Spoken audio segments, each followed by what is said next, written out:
As third episode begins, viewers are shown the Reich Chancellery in Berlin. The secretary approaches officer who tells her to take a message to the commander officers in all theaters. The Germans order all commando raids in Europe and Africa to be annihilated. Paddy's men are shown killing people. Sicily was liberated in 38 days. By mid-August 1943, the German and Italian armies had retreated to mainland Italy. Mussolini had lost the confidence of the government and the Italian people. He was arrested on July 25th. Paddy Mayne gets a shave. He asks the barber how he feels about the invasion and his role in it. The barber spits at Mussolini. Paddy complains about being asked to do something else. He says he wants his friend back. More people are killed. Anthony Greville Bell tells William Sterling that the SAS did not take any prisoners. Anthony says there are stories that the SAS boys are wild and follow no rules. William asks him not to say that to anyone, especially Yves Mansour, who is a journalist and spy. William speaks to Yves. He says his brother was unlike himself when he thought she was dead. Yves wants to reach Paddy Mayne. William says Paddy and his men are out of bounds to journalists. David Sterling is shown at the Gavi POW camp. He is grilled about trying to take part in an escape attempt. David says he believes he can make significant improvements to the execution of the campaign. He threatens to get himself shot if they don't let him out. Bill Fraser and John Tonkin receive letters. Paddy gets a letter from Gavi. William arrives and complains about Johnny Cooper not saluting him or wearing his pips. In private, William tells Paddy that he's been told to tolerate him in exchange for his results on the battlefield. Paddy already knows about Yves because of David's letter.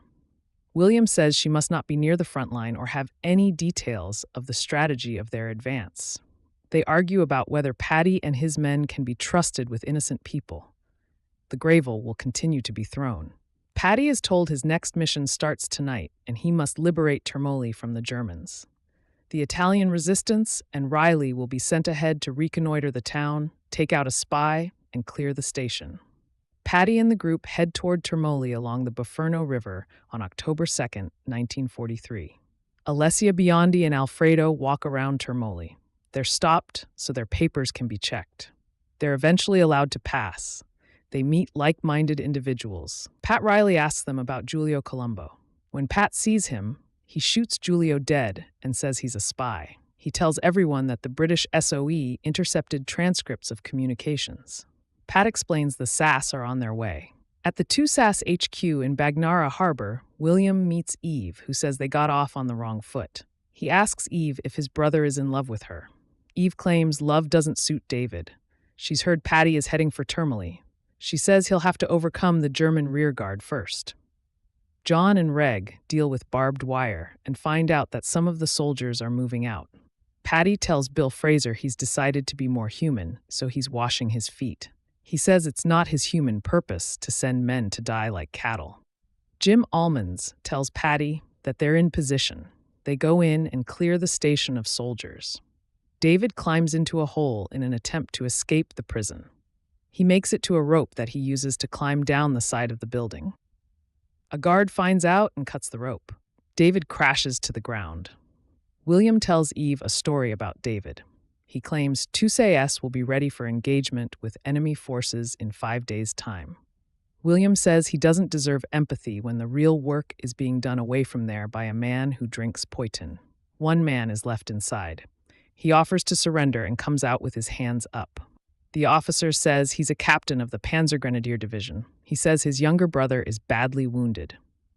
He tried, but he cannot do it himself. The officer pleads for an act of mercy. Paddy checks on the wounded man and kills him. Then he tells the surrendering officer that they have rum. William tells Yves that it's been an odd evening, like they stopped the war for them. Yves asks about having someone brief her on the progress of the war. William suspects she'll still want more. Yves admits she'll always want more. David is brought back into the prison and put in solitary confinement. Paddy asks Reggie and Jimmy to put the radio together and get a signal. He tells the others to prepare their weapons and write letters home. Paddy gets mad and yells at Jim and Reg to stop talking like soldiers. Jock McDiarmid tries to offer Paddy a drink, but Paddy isn't having any of it. Johnny points out that GHQ said communications would be at 4. Pat contacts them using the radio and gives them a password. Patty takes over from Johnny. He's told they have a minute before they'll be tracked. Pat tells Patty about the defenses. After the call, Patty tells everyone that Riley has reconnoitered the town. Many of the soldiers are veterans, so they'll be good at what they do. Before they reach Termoli, they split up. Patty tells one group to blow up the Campomarino bridge. Alfredo shoots and kills 3 men, including the pervert. Then he needlessly beats his face in and shoots him again. Then they just walk around shooting people. During the gunfight, Pat nonchalantly stops to tell Alessia about their SAS tradition. Patty just drives his truck right through the town with no resistance. Jock rushes in, and all the Italian soldiers are killed effortlessly. Many others are ready to surrender.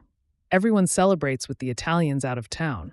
Johnny and 2 others prepare to blow up the Campomarino bridge.